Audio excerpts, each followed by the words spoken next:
Po sa inyong lahat. Muli po, welcome sa banal na gawain ng ating Panginoon, ang gawain po ng mabathalang awa. Kumusta po ako? Sabi ko nga po sa inyo, kumusta po kayo? Ayan, si Tata. Si Nanay Lucy, kumusta? You are not listening.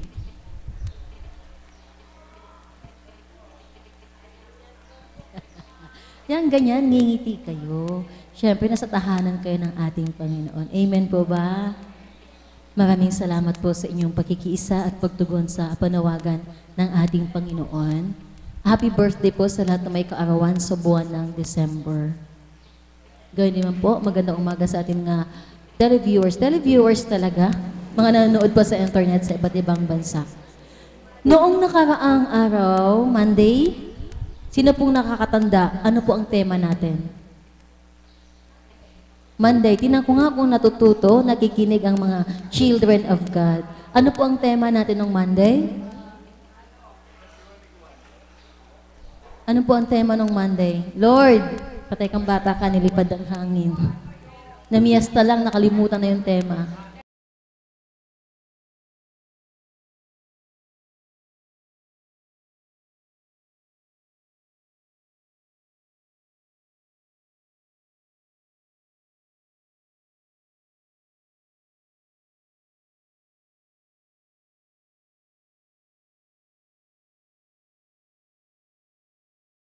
Nakalimutan nyo na kung ano tema. Lord, gusto lang na regalo. Hana na, gusto niyo lang regalo. Ayan. Nung Monday po, ang tema po natin ay pagkilala sa Diyos. Sa paanong paraan nagpakilala ang Diyos sa atin. Tama po ba kung mali? Namiyasta lang kasi kayo eh. Hanggang gabi namiyasta. Kaya busog nakalimutan ang tema. At kahapon po, regalo. Siyempre po, noong Lunes, kung nagpakilala na po ang Diyos sa atin, at kahapon, kung tumanggap na po tayo ng mga regalo, maraming regalo mula sa ating Panginoon, siyempre po, kailangan may response tayo. Ano po? Ang tema po natin sa hapong ito ay, ano na nga ba ang ating mga naisuko sa ating Panginoon? Amen, Nanay Lucy? Ano na nga ba ang ating mga naisuko sa ating Panginoon? Yamang nagpakilala na siya sa atin, tumanggap na tayo ng mga regalo sa Kanya. In return, in response, ano yung ating mga naisuko na sa ating Panginoon alang-alang sa ating pananampalataya? Mahirap, madali. No cheating. Ayan po. Tumanggap na kayo ng regalo.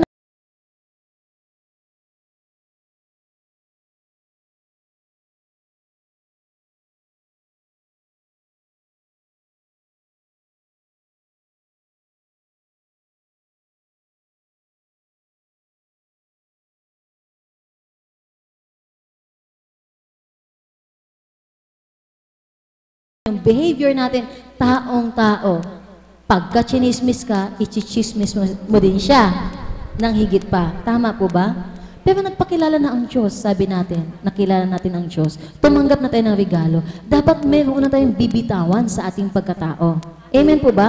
Kung chismosa tayo noon, huwag naman ngayon. Kung may bisyo kayo noon, pag sumikapan natin, alisin yung mga bisyo natin. Alam ko po ang bisyo na Lucy.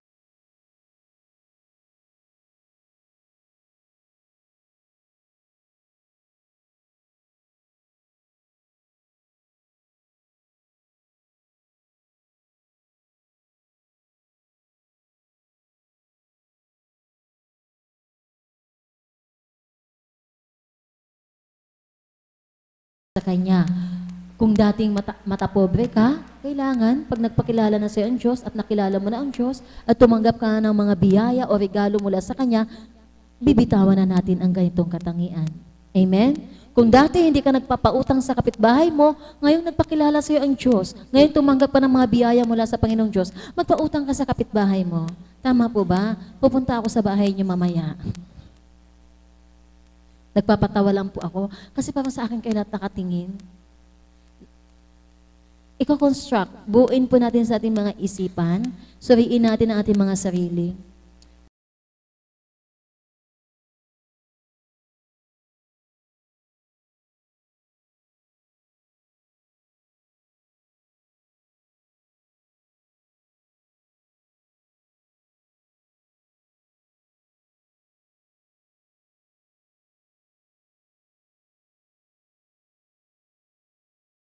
pagbabago. Kasi hindi natin pwede sabihin, kilala ko na ang Diyos at nakatanggap na ako ng mga biyaya mula sa Kanya kung walang nabago sa atin. Amen po ba? At habang nagbubulay-bulay po kayo at nagko-construct kayo ng inyong ibabahagi, tatawagin ko po muna ang aking nanay Myrna upang handugan kayo ng papuring awit. Palakpakan natin ang buhay na Diyos para sa Kanya.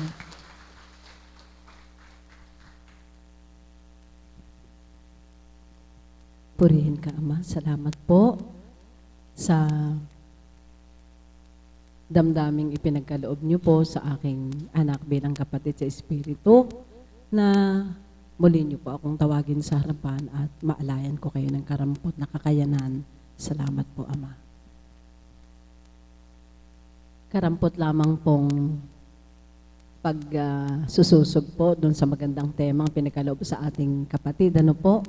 Ano po yung mga isinuko na ba? Ganun po ba? Mga isinuko, ano po? Kapiraso lang po. Tutumbukin ko na po. Ako sa unang buhay, nang hindi ko pa kilala ang Diyos. Grabe po ang pagkamanipis ko. Ano po? Mahirap na sakit po yung manipis. Masyado pong sensitive. Minsan po may makita ka lang kukwentuhan. Kaisip mo ikaw na yung pinag-uusapan. At madali pong masaktan ng damdamin. Ngayon po dumadaan-daan pa rin yun, subalit hindi na po ganon. Karami ko narinig, kung dati daw po maramot. Sabi nung anak, maramot, ano po. Ngayon po, kahit papano, hindi na. Kahit alam mong yun lang, pag may bumulong sa'yo na kailangan kang mamahagi, binubulong po ng Diyos yung marapat na tupdin mo. Marami pong bagay na, kung may masama daw po tayong mga bisyo na pinagdaanan, batid po ninyo yon. Ano po, marami sa inyong nakarinig na ng pagbabahagi ko, di ko na po uulitin. Totoo po yun. Mahirap pong magsinungaling sa Panginoong Diyos. Siguro po, masasabi ko, yung hindi ko pa na isusukong ganap, may konti pa. At kuminsan talaga po dumadaan yung po bang, gaya po sa buhay ko ngayon, may inaalagaan nga po akong 3 mga alanganing Texas. Talaga pong may mga matitigas po minsan ng mga damdamin, doon po ako nasusubukan. Subalit, ang kagandahan po ng kalooban ng Diyos, madali naman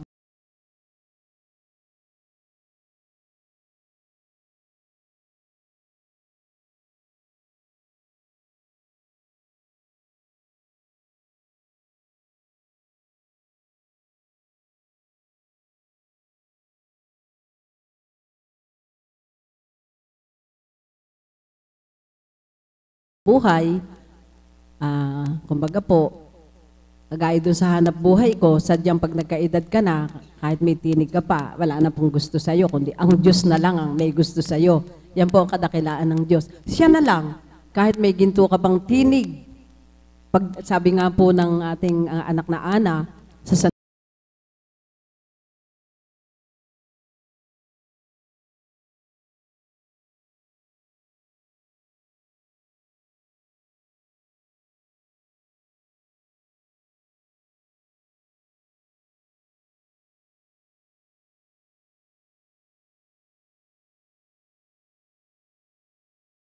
napakarami pong mga bagay na naisuko na ngayon ay nagdudulot ng galak sa puso. Marami pa po, subalit sabi ko nga, hiningi ko lang ng kapahintulutan sa ating mahal na anak na Ana bilang facilitator na masusugan ko lang po ng karampot yung kanyang magandang temang kaloob ng Ama.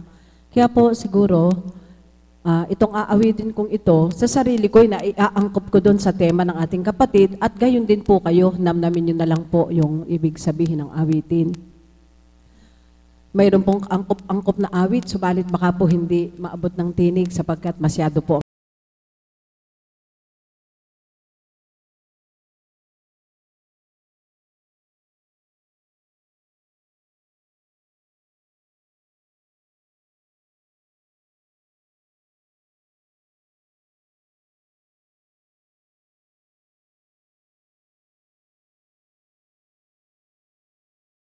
sa kanyang kadakilaan. Gusto ko nang isuko ang lahat.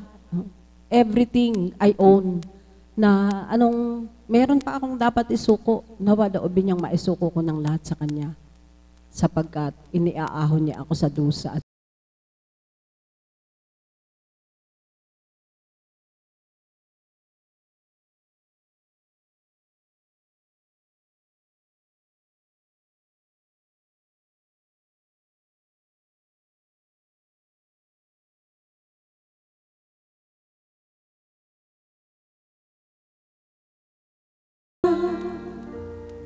kept me warm, kept me warm. You gave my life to me, set me free, set me free. The finest years I ever knew, through all the years that can't let go, and I would give everything I own, give up my life, my heart, my all, and I would give everything I own, just to help you back again. Then you taught me how to love, what it's all, what it's all.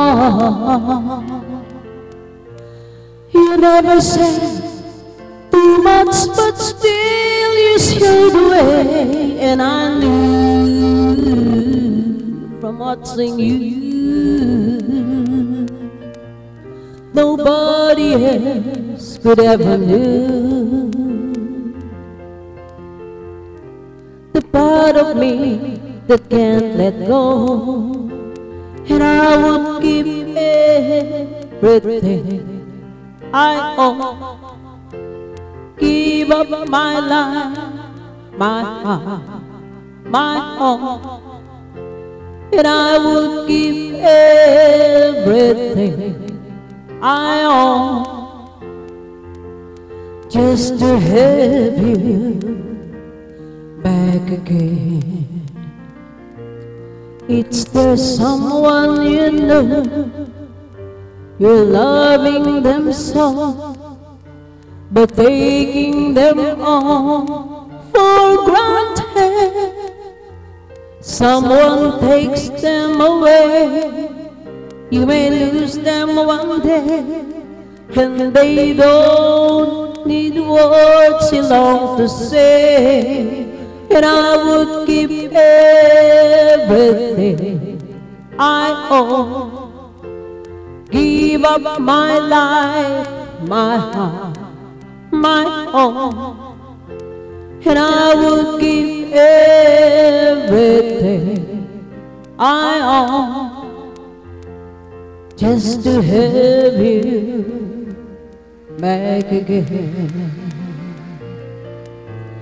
It's the someone you know, you're loving them so, but taking them all for granted.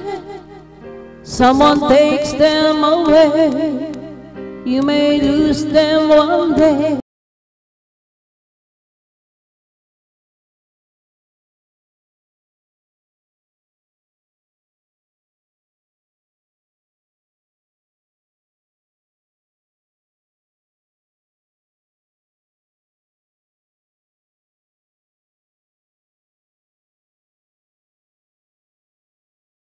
Everything I own, just to have you back again, just to have you once again.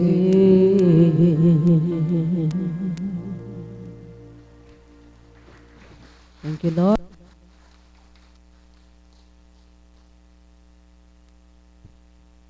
Maraming salamat po, Nanay, sa napakaganda ninyong awitin. Katotohanan po yun. Upang kamtin natin ang pag-ibig at paghahari ng Diyos, kailangan ilagak at ialay natin sa Kanya ang lahat sa atin. Higit lalo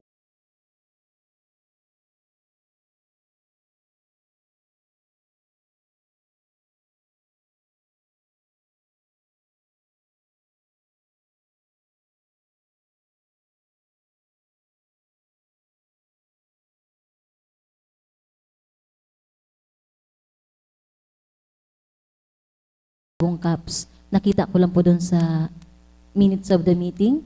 Palakpakan natin ang ating bagong CAPS. Welcome po sa Kapatiran Divine Mercy, Tito Vic Santiago from San Ildefonso. Ayan. Pakinggan po natin ang kanyang pagbabahagi.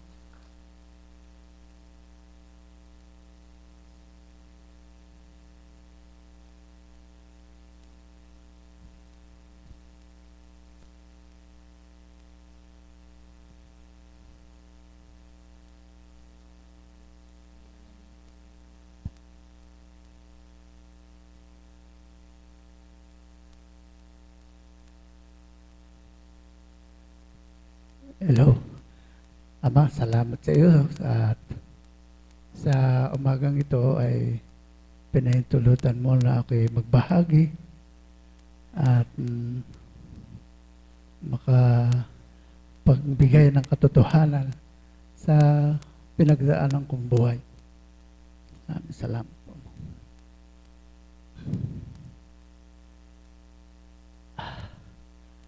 Nako, ako ay nahihiya pa. Sa bagay, totoo yung sapagkat ako'y tinawag mula rito sa dambana na ating Ama na patotoo sa nangyari sa aking buhay. Ako po ay isang naging alagad din ako ng simbahan. Siyang lay minister, Grand Knight ng Knights of Columbus. At isa rin po ako na apostolado ng panalangin.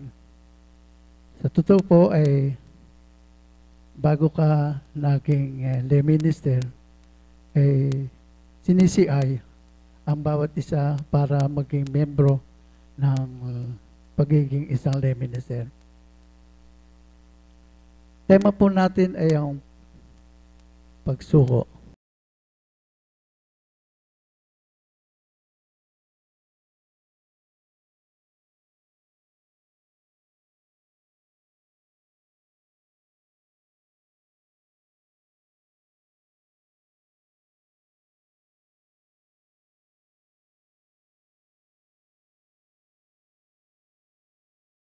Sa Ilocos Norte. Tunay na akala ko po maligaya na ako noon. Halos tuwan-tuwa ako kasi maganda lalaki ko. Nakakuha pa ako ulit na isang babae na nagkagusto sa akin. Sa totoo po niyan, muntik na kami nagkahiwalay. Nung pong ako naging tinawag na maglingkod sa ating Panginoon, binigyan ako ng isang pagkakataon na isuko ko ang aking sarili na yung mga pagkakamali ko ay sinuko ko sa ating Panginoon. At isa po, marunong akong magsugal. Marunong akong lahat ng bisyo, uminom. At isa pa po, nagmamariwana rin po ako noon at hindi ko lang po tinigman yung shabu. Nung makita ko makilala ko ang ating Panginoon, lahat na yan isinuko ko at naglingkod ako sa Kanya. Mula po noong year 1992 hanggang sa ngayon, naglilingkod pa rin ako sa Kanya. At patuloy pa rin ako na naglingkod, lalo na yung ako po magalitin. Lalo na nung minsan 2000, napatay yung aking anak na lalaki. Nung mapatay yung aking lalaki na yan, andun lahat ang sakit na aking naramdaman. Halos pag nakita ko yung nakapatay ng aking anak, gaganti ko. Subalit, kung ako yung lingkod nga ng ating Panginoon, binigay sa akin yung kababaan loob, binigay sa akin yung kahinahunan, binigay sa akin yung mapagtimpi. At isa pa rin yun, na pinatawad ko pa yung taong nakapatay sa aking anak. Mahirap gawin, subalit yun ang gusto ng ating Panginoon. Na mapatawad ko yung nakapatay ng aking anak. Doon sa pangyayari yun, lalong lumakas at tumindi yung aking paniniwala, ang Diyos lamang ang nakagagawa ng bagay na binigay sa akin ng lakas, ng loob, at mahinahon, at mapagbigay. At ngayon nga po ay ang aking asawa nandito at siya nga po ay may sakit niya. At ito nga po sabi nga ng doktor na na tumingin sa kanya, wala na raw pong kagalingan yung kanyang karamdaman. At sabi nga ng aming doktor, ila-dialysis na siya. At may sakit pa rin siyang diabetes. At nagtuturo ka siya ng insulin. Subalit meron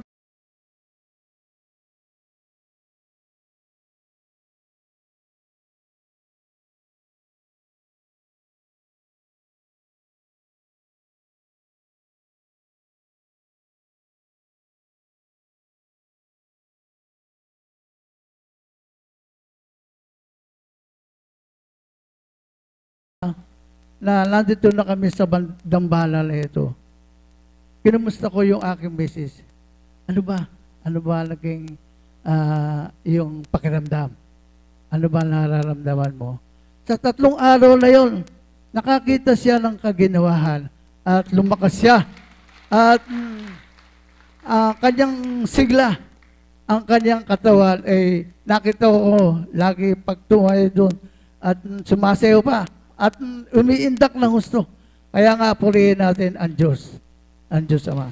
At yan lang po at maraming salamat po sa ito. Maraming salamat, Kuya Caps, Tito Caps. Ayan po. Ganun po kabuti ang ating Panginoon.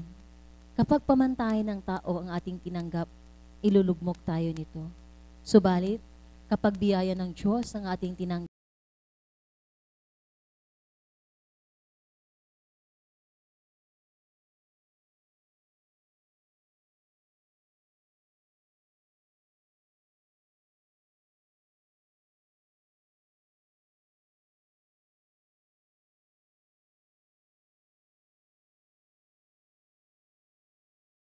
magaan, nakakayanan mo, sapagat sa kabila ng sakit, inaaliw ka niya. Amen po ba? Kaya si nanay, ayan, ang haba ng hair ni nanay, sabi nga ng tao. Nakangiti si nanay, ang tamis-tamis ng kanyang ngiti. Yan po ay biyaya ng ating Panginoon. Amen? Palakpakan po natin ang ating buhay na Diyos. Salamat sa iyo, Kuya Caps, Tito Caps. Welcome po kayo sa Kapatirang Divine Mercy Group. Ang susunod ko pong tatawagin, isang bagong Caps din. Ayan, si Kuya Blaze. Palakpakan natin ang buhay na Diyos para sa kanya.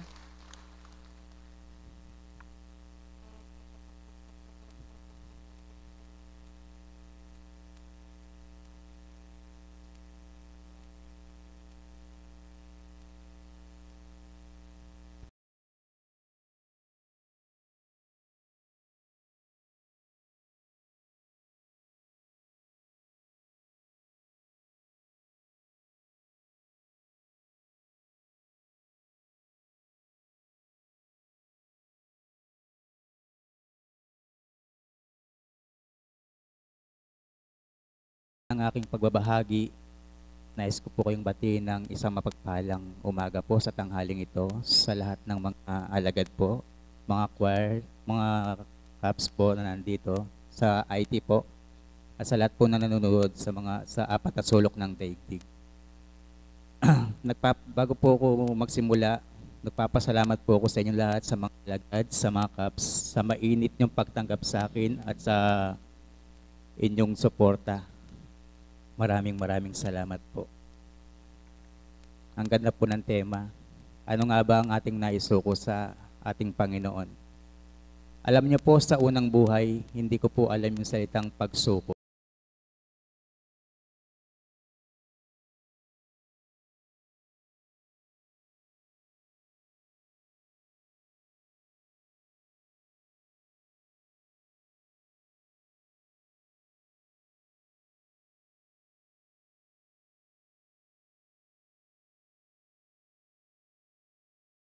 Makapagpasalamat sa Kanya.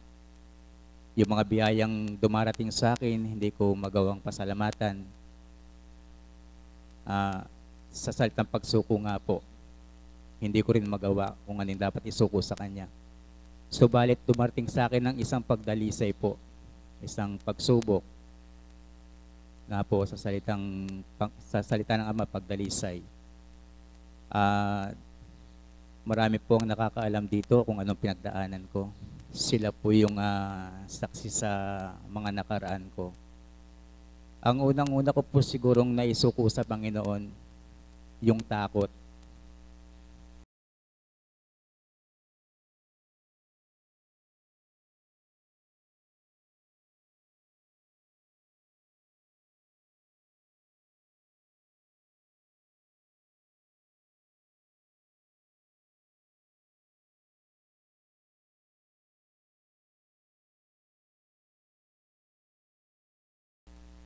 One and a half years po yata akong natenga, sabi nga po. Subalit, yun nga po ang naisuko ko, yung takot. At pinagsusimikapan ko po na yung takot na yon napalitan po ng saya, napalitan po ng liwanag dahil sa Ama. At yung pong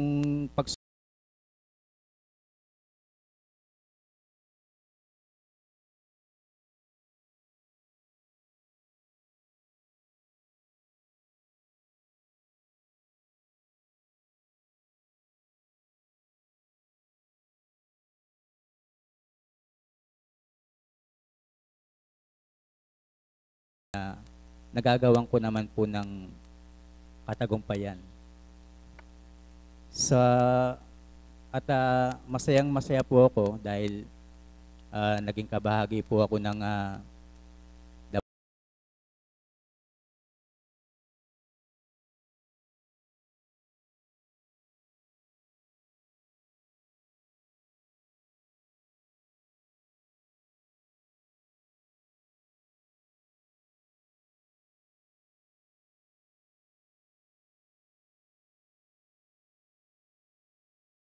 ngayon po, nung pong lumipas na araw, nang nakadama po ako ng liwanag na galing sa Kanya, yun po, napagpasyahan ko na gusto ko po maging kabahagi ng dambanang ito dahil tuwing mapupunta po ako dito, masayang-masaya po ako.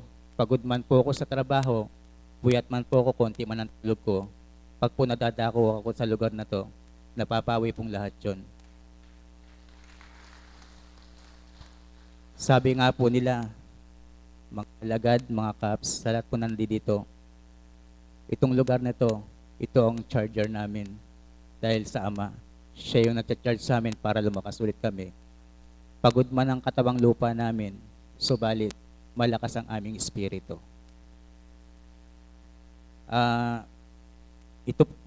Nais ko po sana kayong alayan ng isang awitin. Sa awitin pong ito, siguro po kung may susuko po natin sa Kanya yung mga bagay na dapat nating isuko, siya po ang mag-aalis, siya po ang hahawi ng mga balakid at dilim niyo po sa inyong buhay. Pagpasensya niyo na po, ngayon ko lang po aawitin to, masyadong hindi ko po ganong kabisado.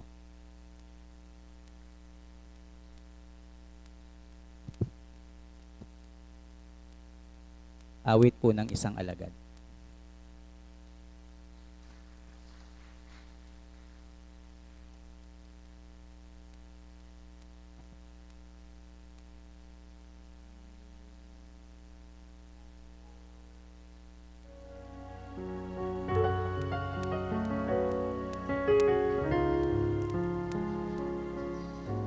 Panginoon ko, ang buhay mong bigay ay minsan lang nagdaraan sa akin.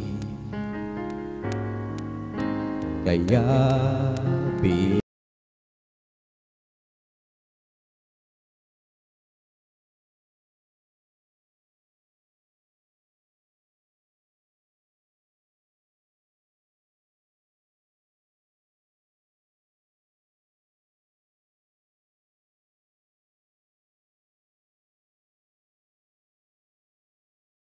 maglingkod Lingkod sa ngalan mo, tanging hiling at lagi ng dasal, maging mapalad sanang tanggapin.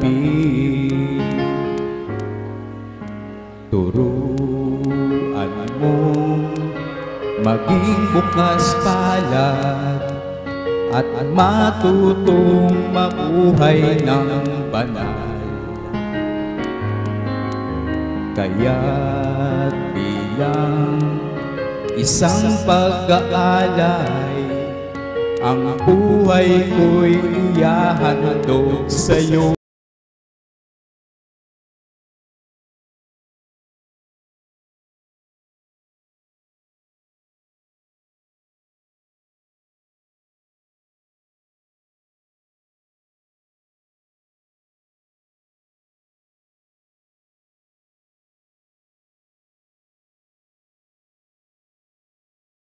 Dasal, maging mapalad sanang tanggapin.